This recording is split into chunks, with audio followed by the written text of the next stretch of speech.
Hi friends, Margaret here. I've had lots of customers need a little bit of extra help with the Pampered Chef kitchen spritzer, the oil spritzer. So here's some tips that make me have successful time using this. The first is that the oil cannot be higher than this little mark right here. Okay, so that little line is the fill line and it cannot be above that at all, period. It needs to be at that line or below. So that's kind of a key thing. The next important thing is that the lid needs to be tight, and then you need to aerate it until you get a lot of resistance, right?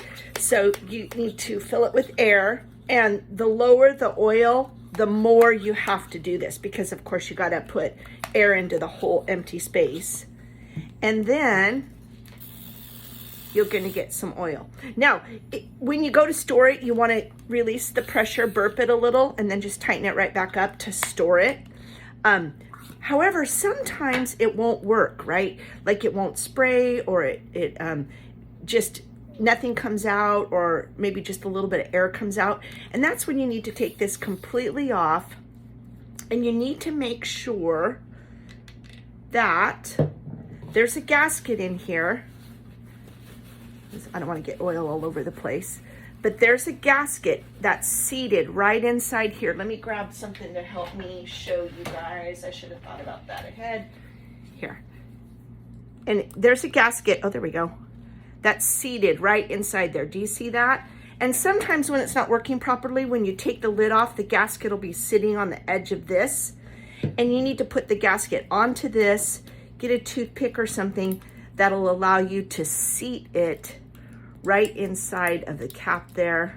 So that's gonna have a nice tight, airtight seal on there.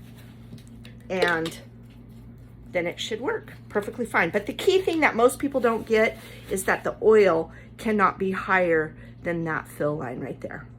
I hope you have great success using this. The more you use yours, the less trouble you'll have, because that tube will stay nice and the oil in it won't be gunky or anything. So if you don't use this all the time, like every other day or so, we use ours every single day, but if you don't use yours very often, then you'll want to take, every time you fill it, you'll want to take this whole thing off and wash it in warm water, and then put warm water in here and push warm water through, spray it through, so that you can clear out that tube. Anyway, thanks so much. Bye now.